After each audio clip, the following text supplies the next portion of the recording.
নিজেকে সামলে রাখা দায় হয়ে উঠছে সামাজিক মাধ্যমে একটি ভাইরাল ভিডিও দেখে। নৃশংসতার একই রূপ।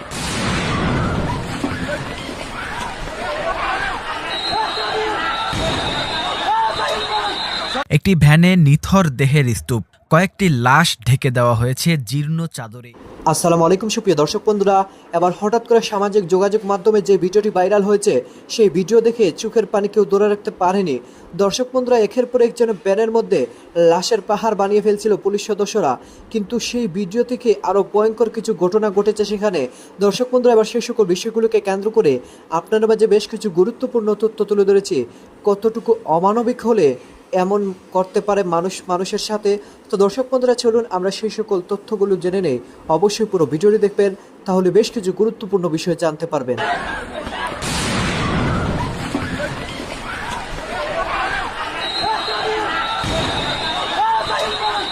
একটি ভ্যানে নিথর দেহের স্তূপ, কয়েকটি লাশ ঢেকে দেওয়া হয়েছে জীর্ণ চাদরে।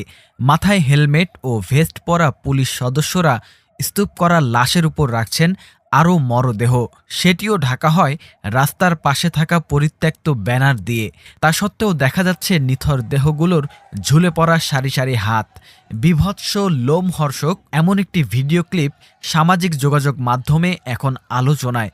ভাইরাল হওয়া এই ভিডিও ও ছবি যারা দেখেছে তারা সবাই শিউরে উঠেছে ভয় ও আতঙ্কে। কোথায় এভাবে একের পর এক মানুষকে হত্যা করা হয়েছে, এই প্রশ্নে যখন সোচ্চার সাধারণ মানুষ, তখন ফ্যাক্ট চেক প্রতিষ্ঠান রিউমার স্ক্যানার বলেছে, গণহত্যার পরে ভ্যানে নিথর দেহের স্তূপের ঘটনাটি আশুলিয়া থানা এলাকার। স্থানীয়রা জানান, গত ৫ আগস্ট ছাত্র জনতার অভ্যুত্থানে ক্ষমতাচ্যুত প্রধানমন্ত্রী শেখ হাসিনা দেশ ছেড়ে পালিয়ে যাওয়ার পর বিকেলে এই ঘটনা ঘটে। পরে এসব মরদেহ একটি ভ্যানে তুলে আগুন দিয়ে পুড়িয়ে দেওয়া হয় বলে জানা গেছে।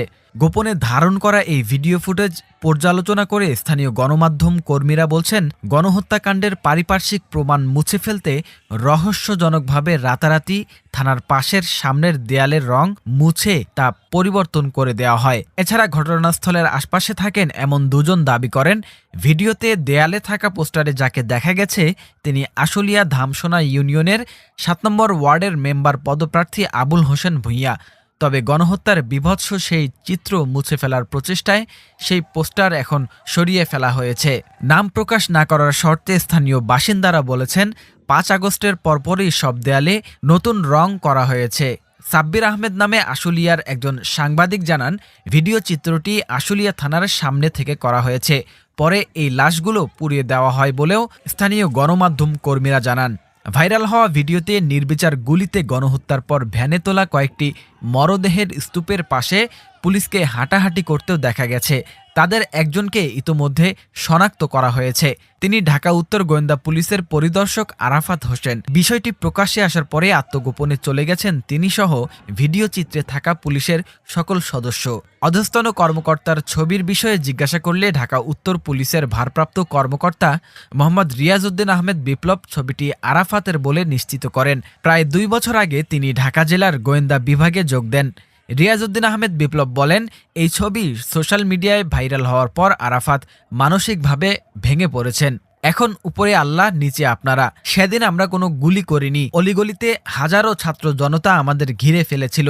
সেদিন কার নির্দেশে ডিবির টিম আশুলিয়ায় দায়িত্বে ছিল, এমন প্রশ্নের জবাবে রিয়াজউদ্দিন আহমেদ বিপ্লব বলেন, ঢাকা জেলা পুলিশের এসপি পদে পদোন্নতিপ্রাপ্ত আবদুল্লাহিল কাফি স্যারের নির্দেশে সেদিন আমরা আশুলিয়ায় ছিলাম। আল্লাহর রহমতে ৫ আগস্ট আমরা প্রাণে রক্ষা পেয়েছিলাম, নইলে আমাদেরকেও মরতে হতো। ৫ আগস্ট দুপুরে স্বৈরাচার শেখ হাসিনার সরকারের পতনের পর এবং তার দেশ ছেড়ে পালিয়ে যাবার খবরে ক্ষুব্ধ ছাত্র জনতা আশুলিয়া থানামুখে অগ্রসর হলে নির্বিচারে পুলিশ তাদের লক্ষ্য করে গুলি ছোড়ে। পরে সেই লাশগুলো একটি ভ্যানে তোলা হয়। সেখান থেকে একটি পিকআপে স্থানান্তর করার পরে গণহত্যার চিত্র মুছে ফেলতে তাতে আগুন ধরিয়ে দেওয়া হয়। পুড়িয়ে দেওয়া হতভাগ্যদের মধ্যে ছিল সাভারের আশুলিয়ায় বৈষম্য বিরোধী ছাত্র আন্দোলনে যোগ দেওয়া স্কুল ছাত্র আসাবুর, যার বয়স ১৬ বছর। আশুলিয়া থানা থেকে সদ্য এপিবিএনে বদলি করা তৎকালীন ভারপ্রাপ্ত কর্মকর্তা AFM সায়েদ বলেন, ভিডিওতে আমার কোনো ছবি নেই, এই বিষয়ে আমার কাছে কোনো তথ্য নেই। পুলিশের একাধিক সূত্র নিশ্চিত করেছে 5 আগস্ট আশুলিয়া থানায় গণহত্যার দিনে ঢাকা জেলা উত্তর গোয়েন্দা পুলিশের টিমের সদস্যরাও উপস্থিত ছিলেন। গণহত্যার বিষয়ে বিস্তারিত জানতে ভিডিও চিত্রে থাকা ঢাকা জেলা গোয়েন্দা পুলিশের পরিদর্শক আরাফাত হোসেনের সঙ্গে যোগাযোগের চেষ্টা করা হলেও তার সরকারি মোবাইল ফোনটি বন্ধ পাওয়া যায়। ব্যক্তিগত মুঠোফোন ও হোয়াটসঅ্যাপে যোগাযোগের চেষ্টা করা হলেও তাকে পাওয়া যায়নি। নাম প্রকাশ না করার শর্তে স্থানীয় একাধিক সূত্র বলছে, পুলিশের গণহত্যার চিত্রটি এমন পর্যায়ে পৌঁছেছিল যার কারণে সেই গণহত্যার পাল্টা প্রতিশোধ হিসেবে রোশানলের শিকার হয়ে আশুলিয়ায় প্রাণ হারাতে হয় ঢাকা জেলা ডিএসপির আশুলিয়া জোনে কর্মরত ASI সোহেল রানা, ASI রাজু আহমেদ, রাজধানীর মালিবাগে স্পেশাল ব্রাঞ্চের ASI রফিকুল ইসলামকে। এর মধ্যে ASI রাজুর মরদেহ আগুন ধরিয়ে দগ্ধ হওয়ার পর থানা সংলগ্ন নবীনগর চন্দ্রা মহাসড়কের ফুটওভার ব্রিজে ASI রফিকুল ইসলামকে ঝুলিয়ে রাখা হয়। এই ঘটনায় গত 23 আগস্ট নিহত ASI মোহাম্মদ সোহেল রানার স্ত্রী মোসাম্মদ রেশমা পারভিন ও রফিকুল ইসলামের স্ত্রী রাব্বি আক্তার পৃথক 2টি হত্যা মামলা দায়ের করেন আশুলিয়া থানায়। এদিকে পুড়িয়ে দেওয়া হতভাগ্যদের মধ্যে ছিলেন সাভারের আশুলিয়ায় বৈষম্য বিরোধী ছাত্র আন্দোলনে যোগ দেওয়া স্কুল ছাত্র আসাবুর, যার বয়স মাত্র 16 বছর। তিনি আশুলিয়ায় জামগড়া শিমুলতলা এলাকার বাসিন্দা এনাফ নায়েদের ছেলে। আসাবুর স্থানীয় শাহিন স্কুলের 10ম শ্রেণীর শিক্ষার্থী ছিলেন।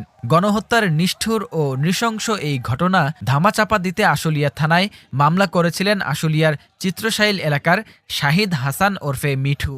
নিহত স্কুল ছাত্র আসাবুরের সাথে আত্মীয়তার কোনো সম্পর্ক না থাকা সত্ত্বেও শাহিদ হাসান ওরফে মিঠু সাবেক সংসদ সদস্য সাইফুল ইসলাম ও তালুকদার তৌহিদ জং মুরাদ সহ আওয়ামী লীগের 119 নেতা কর্মীকে আসামি করে সবার আগে আশুলিয়া থানায় একটি হত্যা মামলা দায়ের করেছিলেন। সম্প্রতি সামাজিক মাধ্যমে ভাইরাল হওয়া ভিডিওতে দেখা যায় নৃশংসতার খণ্ডচিত্র। কাঠের ভ্যানে কয়েক স্তরে মরদেহ, তার উপর গুলিবিদ্ধ আরও একজনকে ধানের বস্তার মতো ছুটছেন দুজন। ভিডিওটি নিয়ে বিভিন্ন ফ্যাক্ট চেকিং সাইটের পাশাপাশি অনুসন্ধান চালিয়েছে যমুনা টেলিভিশন। সবাই একমত হয়েছেন, ঢাকার অদূরে আশুলিয়া থানার প্রধান ফটকের সামনে সড়কে ঘটেছে এ বর্বর ঘটনা। ভাইরাল ভিডিওটির শেষ দিকে পেছনের দেয়ালটি পর্যবেক্ষণে আরও স্পষ্ট হয় লোকেশন। চোখে পড়ে দেয়ালের ডিজাইন ও একটি রাজনৈতিক পোস্টার। সরেজমিনে দেখা যায় আশুলিয়া থানার পেছনে একটি প্লটের নিরাপত্তা প্রাচীর এটি। স্থানীয়রা নিশ্চিত করেন ঘটনাটি 5 আগস্ট বিকেলের। একটা লাশের গাড়ি ছিল দোকানের সামনে, পরে ওই গাড়িতে আগুন দিয়ে দিছে। আগুন দেওয়ার পরে মনে করেন আমরা তো আর এখানে ছিলাম না, ছিলাম বাসা, এদিক তো আসতেই পারিনি। রিপোর্ট লিখবার আসলাম, এখান আমার আসতে দেয় না, এখানে বস্তা দিয়ে বেড়া দিয়ে পিস্তল বন্দুক ধরে রাখছে। জানা যায় ভ্যানে মোট আন্দোলনরত ছাত্র জনতার 6টি মরদেহ তোলা হয়। শনিবার বিকেল পর্যন্ত পরিচয় পাওয়া গেছে 4 জনের। তারা হলেন সাজ্জাদ হোসেন সজল, তানজিল আহমেদ সুজয়, বাইজিদ ও সবরু হুমায়ুন। তাদের মরদেহ বুঝে পেয়েছেন স্বজনরা। বাকি 2 জনের পরিচয় পাওয়া যায়নি। স্থানীয়রা মনে করছেন পরিচয় তো বটেই, মরদেহগুলো নিশ্চিহ্ন করে দিতে পুড়িয়ে ফেলা হয় আন্দোলনকারীদের। এই গুলিতে 6 জনে মারে এবং ভ্যান দিয়ে লাশ নিয়ে আসে, এখানে পেট্রোল দিয়ে জ্বালাই দেয় আর কি। ছাত্র গুলি আসছিল। তো দর্শক বন্ধুরা, আপনারা হয়তো ভিডিও দেখে এবং সেই সাথে সকল তথ্যগুলো জেনে সত্যি অবাক হয়েছেন আওয়ামী লীগ কতটুকু তাদের শক্তি কাটিয়ে বাংলার মানুষকে, বাংলার নিরীহ মানুষকে একের পর এক অস্ত্র দিয়ে আঘাত করে এই পুলিশ বাহিনী মেরে ফেলেছিল। তো দর্শক বন্ধুরা, সত্যি এই বিষয়গুলো, এই ভিডিওগুলো দেখার পর আর এই ঘটনাগুলো শোনার পর একজন সাধারণ মানুষ হিসাবে কেউ চোখের পানি ধরে রাখতে পারবেনি। অথচ সেই সরকার, সেই স্বৈরাচার সরকার বাংলাদেশ থেকে যাওয়ার পর অনেকে বলে যাচ্ছে আগের সরকার নাকি ভালো ছিল। তো দর্শক বন্ধুরা, আপনারা এই পুরো দৃশ্যগুলো দেখে এবং এই সকল বিষয়গুলো জেনে আপনাদের কাছে কি মনে হচ্ছে? তাহলে এই ঘটনা যারা জড়িত ছিল তাদেরকে অতি শীঘ্রই খুব কঠিন শাস্তির সম্মুখীন করতে হবে, সেই কাজ করতে হবে ডাক্তার ইউনূসকে। তো দর্শক বন্ধুরা, আপনারা এই পুরো ভিডিও দেখে এবং সেই সাথে এই সকল ঘটনাগুলো জেনে আপনাদের কাছে কী মনে হয়েছে অবশ্যই কমেন্ট করে জানিয়ে দিবেন। দর্শক বন্ধুরা, ভালো থাকুন, সুস্থ থাকুন।